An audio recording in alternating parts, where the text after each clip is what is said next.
Hey, good morning and welcome back. Today is Sunday. Girls. So I thought today we kind of do an update on a video I did, I don't know, 5, 6 months ago, about the demise of the small engine repair shops and what's taken place over just the last 6 months and my views on what it was then and what it is now. So stay tuned.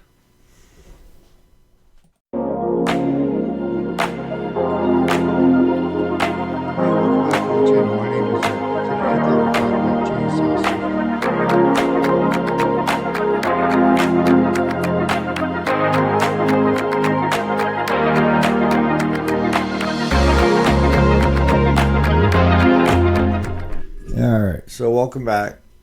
And to you guys that are new, welcome aboard. So in that video, we talked about a friend of mine, Larry. I can give you an update on Larry. Larry has since got a chance to sell the real estate and the building. But the people don't want, the repair business and the floor planning that he had set up with a number of different manufacturers. Pretty sure that his son has decided to maintain part of it as far as like the warranty work, because that's your bread and butter for a lot of you out there, is warranty work. But I can foresee in the near future that even warranty work is going to be going along the wayside.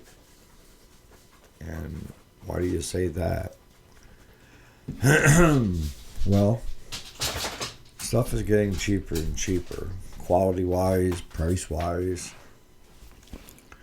And a lot of these manufacturers, they do offer the warranty on stuff.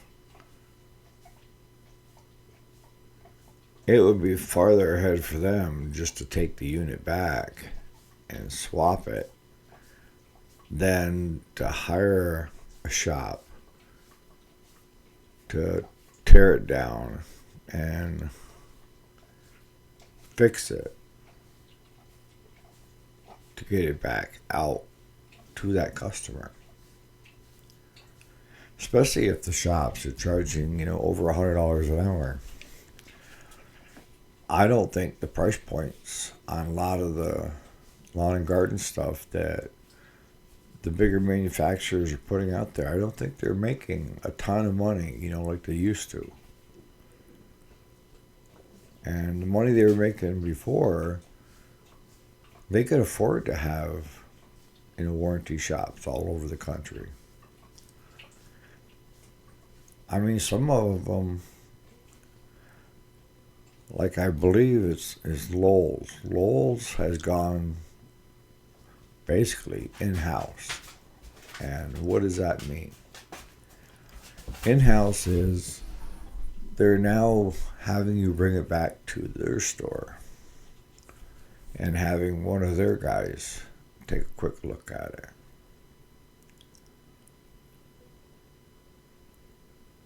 And if it's going to cost more than it's worth, then it goes one of two places. It either goes to a recycler that sorts out the plastic, scrap metal, so forth, or it gets sent to an auction somewhere to be sold as is, where is, and for not big money. All right. So if you're surviving on just warranty work, how much longer can you do that? See, if we go back and we talk about Larry, and Larry is not unique. Larry is like a lot of us. We were making money on the upfront end on the selling of retail parts, okay? And it was a decent markup. It wasn't big money, but if you sold enough stuff in a day, you were making decent money.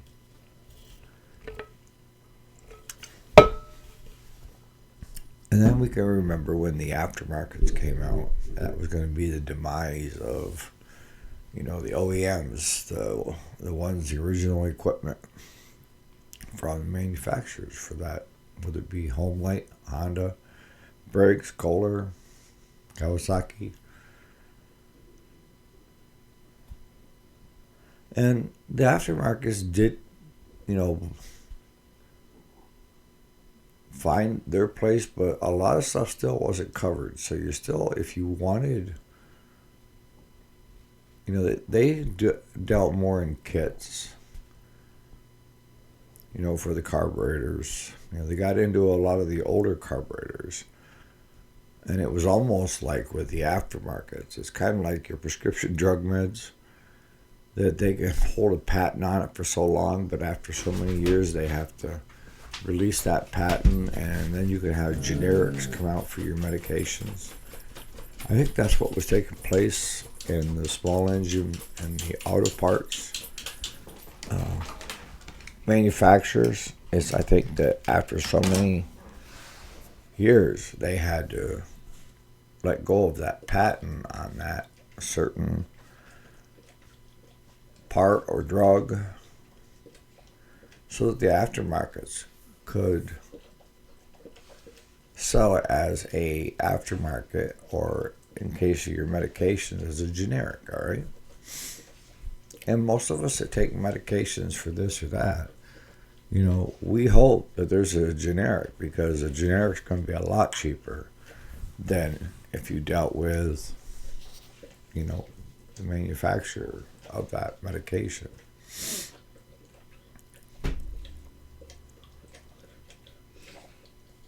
But that kind of has me scratching my head, because so many of us, we lost the money on the front end.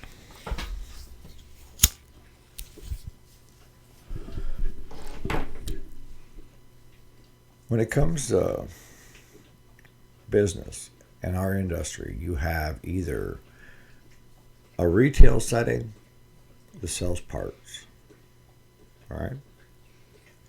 And that's all they do is just parts. And they know just enough to get themselves into trouble if they're trying to tell a customer how to fix something, right? We've all seen that. And then you have, in that same breath, you also have the guys that are only selling parts online. And that's it. They're not doing repairs. They're just shipping to customers all over the U.S. And in our case, it was all over the world. And the repair side of it was minimal. But again, we knew enough to talk to customers of how to, if they got into a bind, they could call, and how to install a PTO clutch, how to install seals, in your base of your engine, seals in your axles. And many a times we had to walk people through over the phone the process. But we weren't a repair shop. So you got the front end, which is just the guy selling parts, whether it's a retail in your hometown or it's an online distributor in our case, because we rose from dealers to distributor. We were big enough, as we were classified as a distributor when we were getting our prices on our parts. Okay? That was your first layer.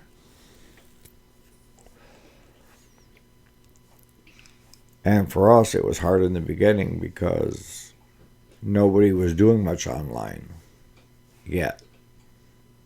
So it took time to build it. Whereas retail, they already had a lot of customers because there's always been, people say, oh, what's ruining our industry is do-it-yourselfers. No, it's not.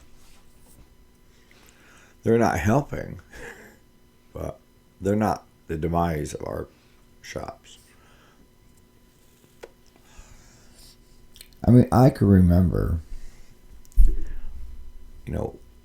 growing up, you had a gas station, and he did basic mechanical skills, brakes, rotors, tires, oil service, change, etc., headlights.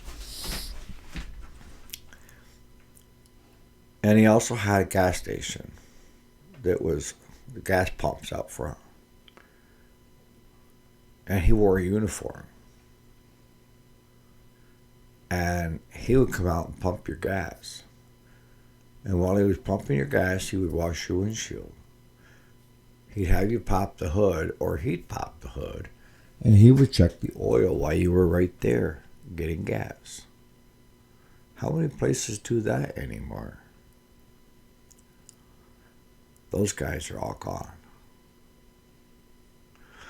But even back then, you had a lot of people working on their own stuff. I mean, I can remember working on the cars. I can remember working on snowmobiles. Rebuilding an engine on a riding lawnmower.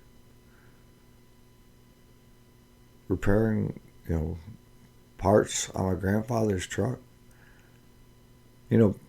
Back then, my grandfather used to say, all you need is a pair of pliers, some wire, and a crescent wrench, and you can fix just about anything in a pinch. And I can remember, because it was a 3-speed on the column, a GMC. Oh, I loved that truck. But you could fix that with just about anything. And what happened was we were up to camp. I can remember during the summer. And I went to shift it. That's how I learned to drive, by the way, was my grandfather would put the truck in 4-low. And he would teach us boys how to drive standard. And that's how he did it, so that you got used to how you let the clutch out. Because if you left it in high range, we kept stalling it. But the shift linkage let go. And for most, you're done. You're walking now. I mean, we were 9 miles back in from on the club roads, and then another 7 miles in from a main road that we would have had to walk. But my grandfather, Mr. MacGyver, popped the hood, looked it over, got in the back of the truck, grabbed some wire, a pair of pliers, and he got that so it got back to where it needed to be, but it wouldn't stay there because the ball and socket were loose. So he ended up wiring them together. And of course, at that point, he took over and put it in high range and got us the heck out of there and got us home and got the truck fixed. So we can't say your do-it-yourselfers are the ones that are the demise. They aren't. There's always been people doing it yourself at home. Some people take great pride in the fact that they can do it themselves and enjoy it, So now comes the second layer. The second layer is the guys that are selling parts retail, but they also are running a full service shop, okay? And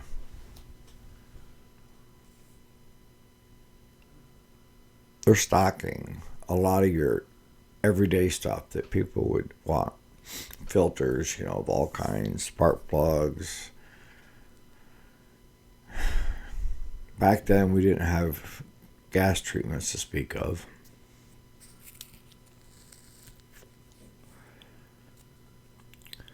But that was like what Larry was. his shop was set up so that he was doing retail, but he was doing floor planning retail. And floor planning retail is different than just strictly retail. If you're retailing parts, that's one thing. But if you're floor planning, that means you're taking on so many thousands of dollars from the manufacturer in debt to have new machines setting on your property. You are now a dealership, whether it be for Cub Cadet, John Deere, Troy-Bilt, you name it.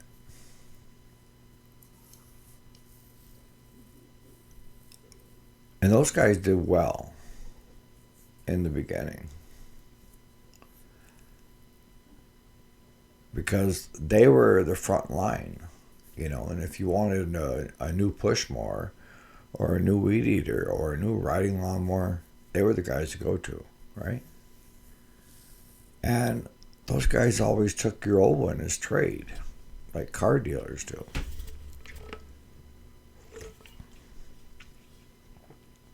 And they all had agreed upon a certain suggested retail price, and that's where they would stay. And they had their own territories,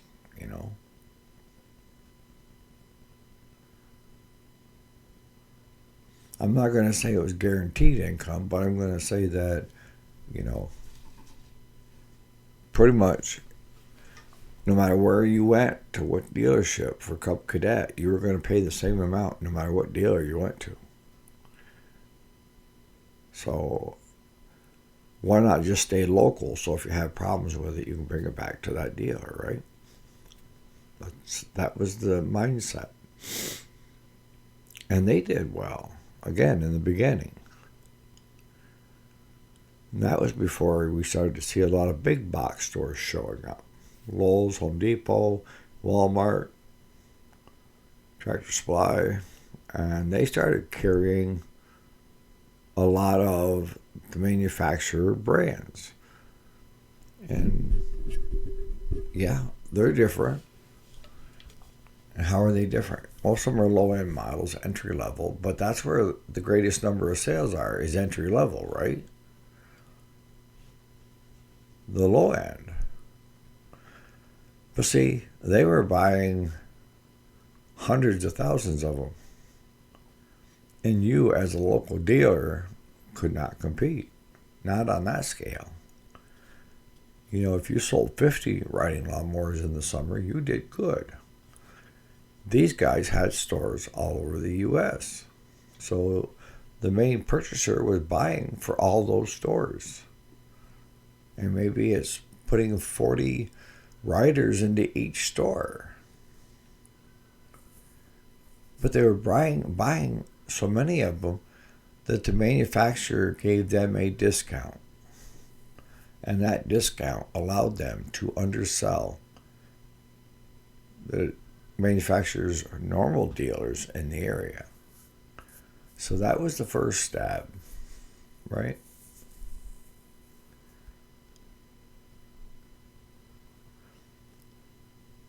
The second stab came when the online sales started picking up. And for those years, it was great for me because I had gotten in early, got my crap together per se, built catalogs, uploaded catalogs of parts, prices, cost of shipping, everything involved. So when more people started buying online, I started seeing an uptick in the sales. All right. We were running a little shop. Claude was basically doing repairs on, people's machines. And we were going around to the other dealerships and buying up their used mowers and bringing them back and trying to get them running and then try to, in turn, resell them, just to create more business. But the online sales took off. And we enjoyed a good ride. I'm not going to say different. But for every good ride, there's also how long can you make it last, right? I mean, just look around today in the towns that you grew up in. There probably was a local gas station that had a mechanic, a local plumber, a local TV repairman, a local, guy that did septic tanks. There was a local guy that covered, there's a lot of trades there, and there was a lot of room for self-employment that, to work on stuff for people. I mean, my grandkids just look at me when I say, yeah, we used to have a guy come out and change the bulbs when they go bad in the TV. And they're like, what? But back then a TV, was it $300-400? A loaf of bread was under a dollar, and gas at that time was 40 cents or 50 cents.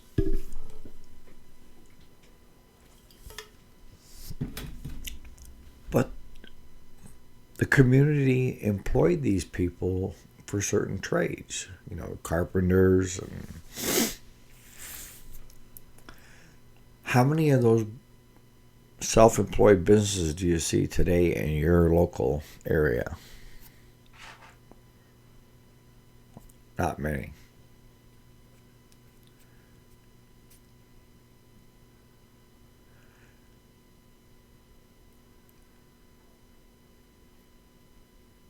So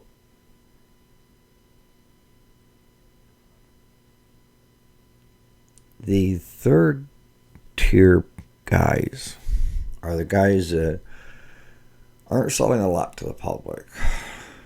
They're doing more. They're not floor planning. They're doing more just customers' work. And for us, we held warranties, so if people had a newer machine, needed it fixed, and we were qualified to fix it.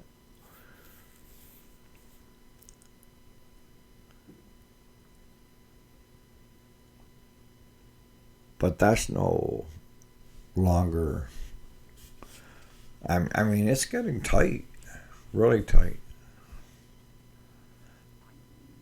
And I don't know if you can blame the economy, if you can blame, it's really got me shaking my head, scratching my head per se. I mean, we had a guy, it took us 6 months just to get us paid for working on his tractor. And the bill was $167. 6 months. And it was every week. I think I might get enough extra money this week to be able to pay you.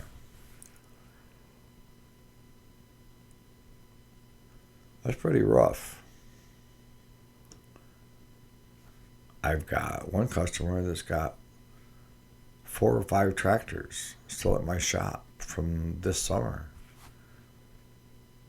that has yet to pay. You're talking thousands of dollars just in parts alone. I mean, I know he's good for it, and I've still got the equipment. But to be honest with you, I'd rather have the cash than I would the equipment. That's what you pay your bills with.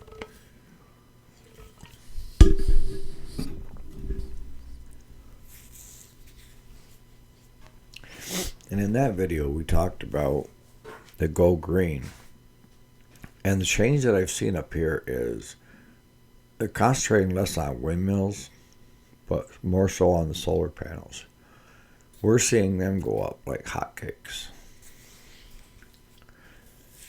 But somebody was telling me, and I can't remember who it was, that New York had this program, rebates, if you put solar panels up.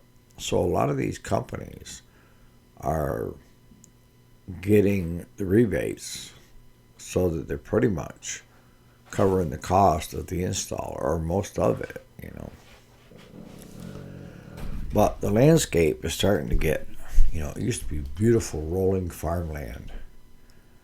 And now it's just acres and acres and acres of mirrored solar panels with great big substations.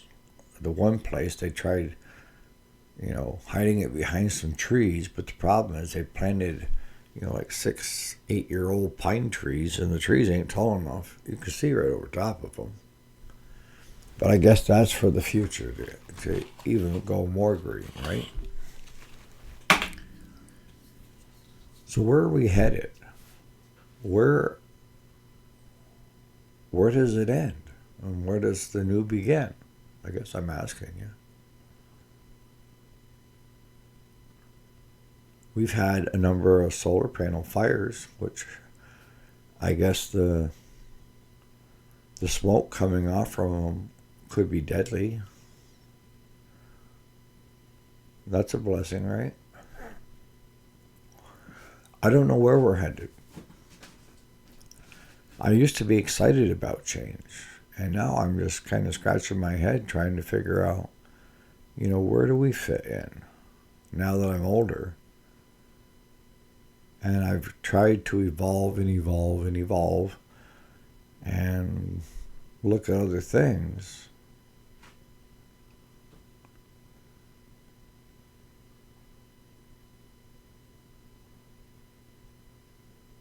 I just don't see where a lot of you guys out there, if you have shops for small engine, how you're going to keep going. Unless you go all battery, and that's going to be your selling point, and you're going to learn how to tear apart battery operated stuff and become an electrician. I guess you still have blades to sharpen. I assume that those riding lawnmowers that have electric batteries on, they must have oil for lubrication for internal parts, right? I don't know, to be honest with you.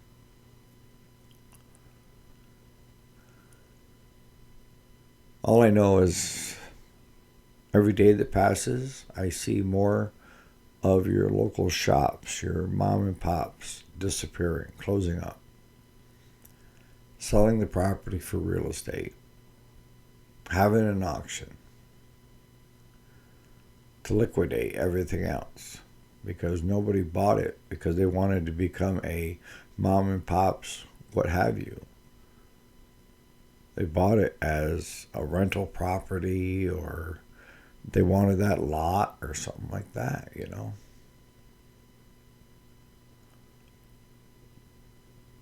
So you guys out there that are still surviving, how are you doing? That are running your own shops. Are you having problems trying to get rid of your equipment, your floor planning? How are your shops operating? Are you getting enough work coming in to cover the cost of your mechanics and your service crew, your customer service crew? Did you go bigger?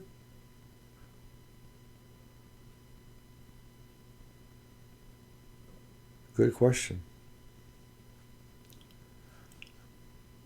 But I can tell you right now, it doesn't look good for any of us. We can't compete on parts because China's still underselling us. Our governors are making it harder and harder to, try to do anything other than go green, which I'm not for. I'm kind of kicking and screaming. I think there's a place for them. I have battery operated equipment, in the shop. But when it comes to an electric car or electric lawnmower, rider, this and that, no, I don't want it. I'm the kind of guy that likes to get out and mow his yard. I like the smell of gas. I'm also a farmer, so I like the smell of diesel. I'm waiting to see him come out with an electric tractor that's got at least 70 horsepower on the PTO shaft. All right, so I'm going to wrap this up. Not so much gloom and doom, but I'd like to know how you guys are doing and how you guys are evolving, and how evolving as you get older, it gets harder to evolve, to change. And I'm seeing a lot of the people my age and older getting right out completely.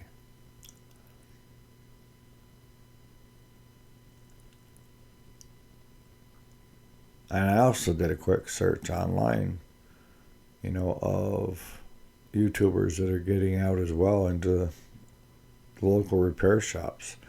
And there's a few of them. And they've been given the liberty to step out of them because of, their channel and their following. And all the power to them. Wish them the best.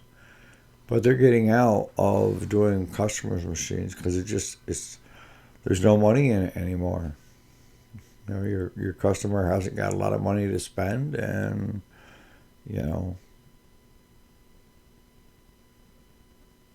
why deal with them, right? On that note,